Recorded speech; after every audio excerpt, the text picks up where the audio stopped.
الحمد لله وحده والصلاة والسلام على رسوله الذي لا نبي بعده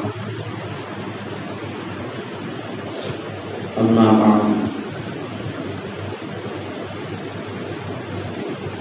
أعوذ بالله من الشيطان الرجيم بسم الله الرحمن الرحيم اللهم صل على سيدنا شفيعنا ومولانا محمد وآله وسلم صلاة وسلام عليك يا رسول الله صلى الله عليه وآله وسلم. معزز حاضرین مجلس اور سامعین کرام سامعات معظمات، السلام علیکم ورحمۃ اللہ تعالی وبرکاتہ. آج ہم ایسی تاریخی حقیقت پر بات کریں گے جو اسلام کی عظمت اور رحمت کی علامت ہے. وہ ہے فتح مکہ کا واقعہ. فتح مکہ کوئی عام فتح نہیں بلکہ ایک عظیم اور حق و باطل کے درمیان تفریق کرنے والا فیصلہ تھا. اللہ سبحانہ و تعالی کی جانب سے نصرت کا اعلان تھا. جب نبی کریم علیہ السلام فاتح بن کر مکہ مکرمہ میں داخل ہوئے تو ایک جابر اور ظالم حکمراں بن کر داخل نہیں ہوئے بلکہ رحمت للعالمین بن کر داخل ہوئے. آقا کریم علیہ السلام فتح مکہ کے روز نہ کسی سے بدلہ لیا نہ کسی سے انتقام لیا بلکہ آقا دو جہاں صلی اللہ تعالی علیہ وسلم نے عام معافی کا اعلان فرما دیا. فرمایا کہ آج معافی کا دن ہے. یہ ہے اسلام کی اصل روح، محبت، بردباری اور عدل. عزیزان محترم، آقا نامدار، مدینے کے تاجدار حضور رحمت للعالمین صلی اللہ تعالی علیہ وسلم جب کعبۃ اللہ میں داخل ہوئے تو کعبۃ اللہ میں سارے بتوں کا بازار تھا. کعبۃ اللہ میں سارے بت پڑے ہوئے تھے. آقا کریم علیہ السلام نے سارے بتوں کو گرایا، انہیں زمین بوس کیا. انہی میں ایک تصویر حضرت حاجرہ رضی اللہ تعالی عنہا کی تھی اور ایک تصویر حضرت اسماعیل علیہ السلام کی بھی تھی اور ایک تصویر اس میں حضرت ابراہیم علی نبینا علیہ السلام کی بھی تھی. آقا کریم علیہ السلام نے جہاں پر بتوں کو توڑا اور انہیں چھڑی سے گراتے رہے، زمین بوس فرماتے رہے، وہیں پر حضرت حاجرہ، حضرت اسماعیل اور حضرت ابراہیم علیہ السلام کے تصاویر کو گرایا بھی نہیں اور انہیں توڑا بھی نہیں اور انہیں چھڑی لگائی بھی نہیں. اس کی وجہ یہ تھی کہ گرانے میں بے حرمتی تھی اور اسے توڑنے میں بے ادبی تھی. اس لیے آقا کریم علیہ السلام نے ان کو کعبۃ اللہ کی دیوار میں ضم فرمایا اور کلر فرما دیا، تو پتہ یہ چلا کہ آقا کریم علیہ الصلوۃ والسلام نے جہاں پر بتوں کو توڑ کر گرایا تاکہ شرک کا خاتمہ ہو جائے، تو وہیں پر اسلامی آثار کو باقی رکھا۔ یہی نہیں، حضرت ابراہیم علیہ نبینا علیہ الصلوۃ والسلام کا جو مقام ہے، جس کو مقام ابراہیم کہتے ہیں، اس مقام ابراہیم کو بھی باقی رکھا، اور اس مقام ابراہیم کو جائے نماز آپ نے بنایا، نماز پڑھنے کی جگہ اس کو بنایا۔ پھر آپ دیکھیں صحابہ کرام رضوان اللہ تعالی علیہم اجمعین آقا کریم علیہ الصلوۃ والسلام کے تبرکات کی تعظیم فرمایا کرتے تھے۔ دیکھیں آقا کریم علیہ الصلوۃ والسلام کے وضو کا پانی ہو، آقا کریم علیہ الصلوۃ والسلام کا جبہ مبارک ہو، آقا کریم علیہ الصلوۃ والسلام کی چادر مبارک ہو، یا آقا کریم علیہ الصلوۃ والسلام کی تلوار مبارک ہو، یا حتیٰ کہ آقا کریم علیہ الصلوۃ والسلام کے موئے مبارک کی بھی صحابہ کرام نے حفاظت فرمائی۔ میرے اور آپ کے پیارے نبی صلی اللہ تعالی علیہ وسلم نے حضرت عثمان بن مظعون ایک صحابی رسول ہے، آقا کریم علیہ الصلوۃ والسلام نے جب دیکھا کہ آپ کی قبر مبارک پر کوئی نشانی لگی ہوئی نہیں ہے، اور اندیشہ یہ تھا کہ آپ کی قبر کو لوگ بھول جائیں اور آپ کا مقام، آپ کے مدفن کا مقام یاد نہ رہے، اس اندیشے کو محسوس کرتے ہوئے آقا کریم علیہ الصلوۃ والسلام نے حضرت عثمان بن مظعون رضی اللہ تعالی عنہ کی قبر مبارک پر نشانی لگائی تاکہ آپ کا مقام یاد رہے لوگوں کو۔ آج وہابی فکر کہتی ہے کہ مزارات اور اولیاء اللہ کی یادگاریں اور اسلامی آثار شرک ہیں۔ ہم ان سے پوچھنا چاہتے ہیں، اگر مزارات شرک کا سبب ہے اور اولیاء اللہ کی یادگاریں شرک کی دعوت دیتی ہے، تو بتائیں ہمیں جنت البقیع میں اور جنت معلا میں آقا کریم علیہ الصلوۃ والسلام نے وہاں پر قبروں کو کیوں باقی رکھا، جبکہ وہاں پر صحابہ کرام اور اہل بیت اطہار کے مزارات تھے، ان مزارات کو کیوں باقی رہنے دیا؟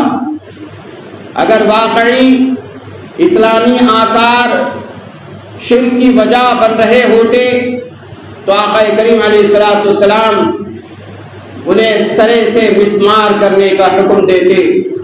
جہاں پر آقا کریم علیہ الصلوۃ والسلام نے غیروں کی قبروں کو مسمار کرنے کا حکم دیا، جہاں پر آقا کریم علیہ الصلوۃ والسلام نے بتوں کو توڑنے کا حکم دیا، وہیں پر آقا کریم علیہ الصلوۃ والسلام نے صحابہ کرام اور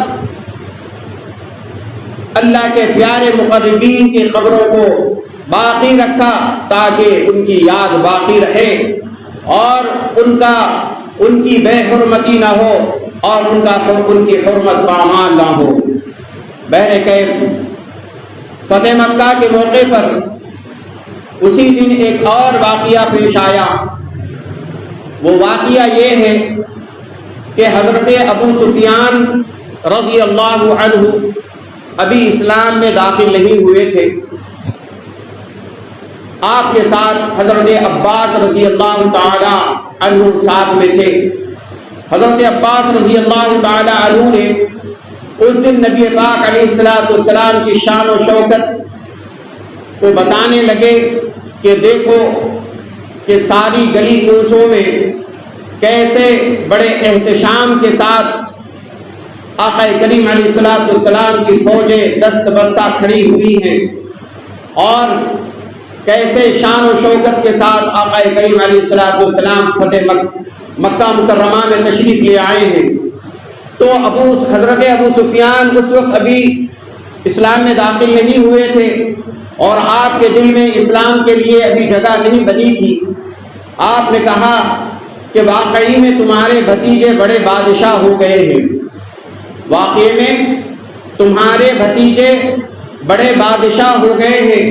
تو حضرت عباس رضی اللہ تعالی عنہ نے فرمایا کہ اے ابو سفیان، یہ بادشاہت نہیں ہے بلکہ یہ نبوت ہے۔ یہ لوگ کہیں دور تھے اور اس طرح کی گفتگو ان دونوں میں ہوئی۔ آقا کریم علیہ السلام صحابہ کے جھرمٹ میں بہت دور تھے۔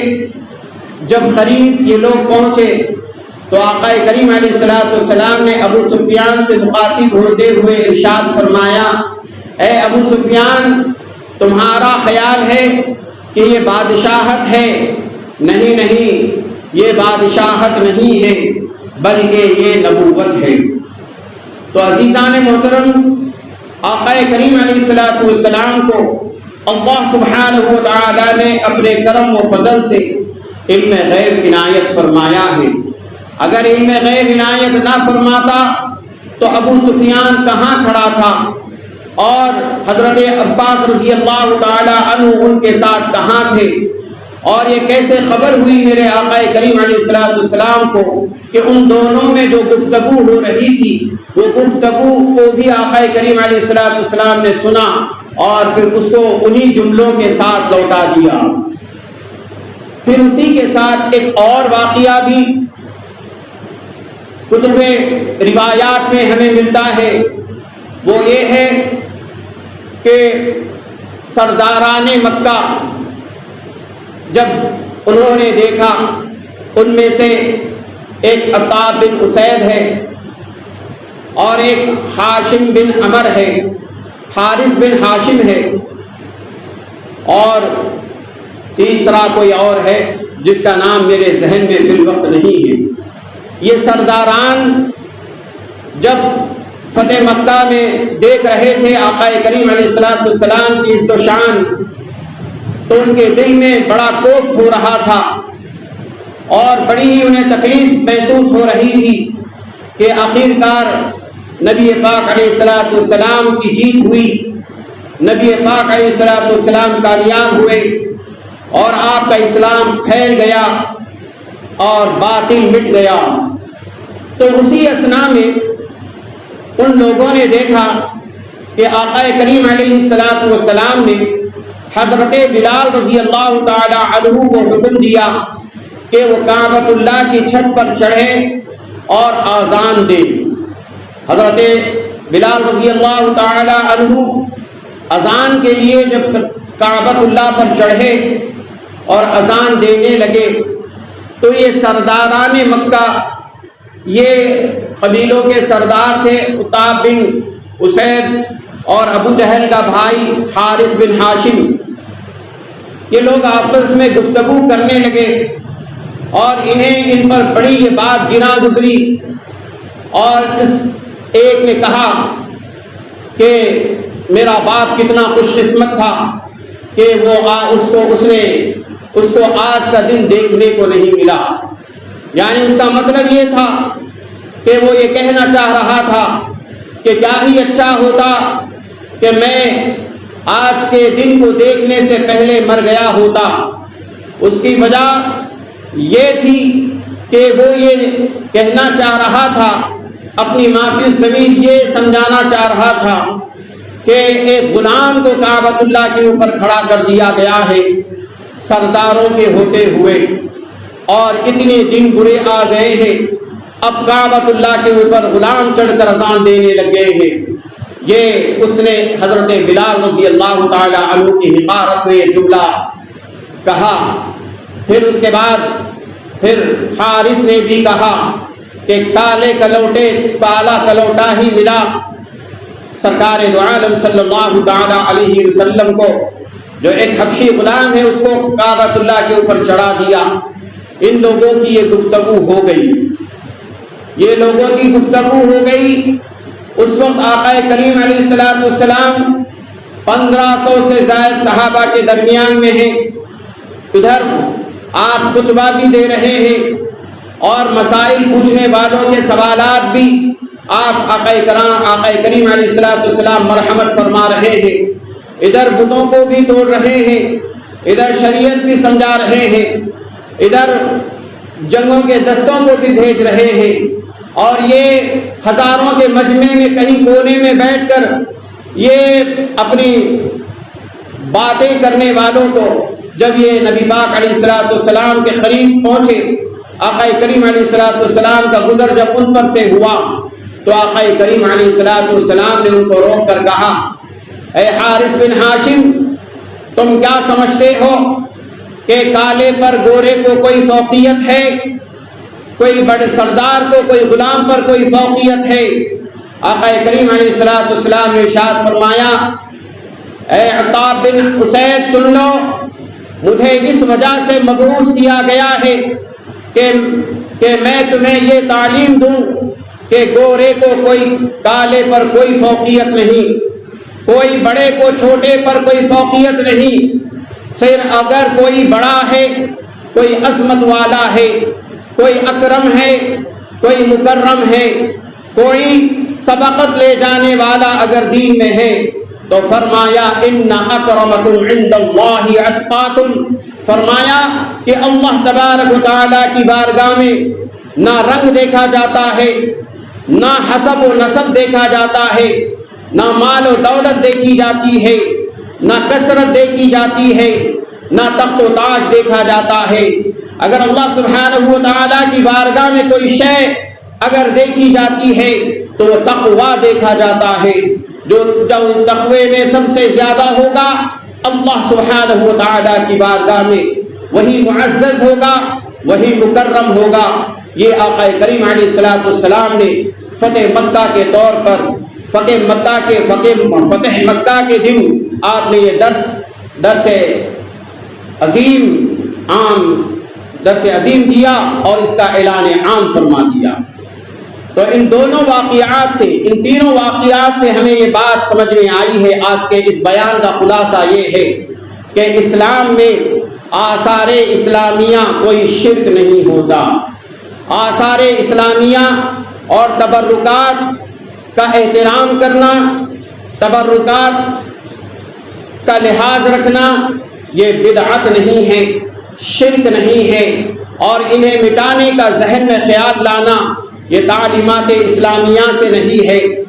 اور اولیاء اللہ کے مزارات کو توڑنے کے بارے میں سوچنا، اولیاء اللہ کے مزارات کے بارے میں دل میں کڑن رکھنا، یہ صرف وہی لوگ رکھتے ہیں جو نہ تو اسلامی تعلیمات کو سمجھے ہوئے ہیں اور نہ ہی وہ اسلامی تعلیمات سے انہیں کوئی وابستگی ہے. اور دوسری بات جو یہ کہتے ہیں کہ آقا کریم علیہ السلام کو کوئی علم غیب نہیں تھا، تو میں ان سے پوچھنا چاہتا ہوں، ہزاروں کے مجمع میں جو کانا پوسی کی گئی، جو ہزاروں کے درمیان آپس میں کی ہوئی گفتگو کو آقا کریم علیہ السلام ان کے جملوں کو ہو انہیں پر اسی طرح لوٹاتے ہیں جس طرح ان کے زبان سے وہ جملے ادا ہوئے تھے. تو اس بات سے یہ بات ثابت ہوتی ہے کہ آقا کریم علیہ السلام کو اللہ تبارک و تعالی نے اپنے فضل و کرم سے علم غیب عنایت فرمایا تھا.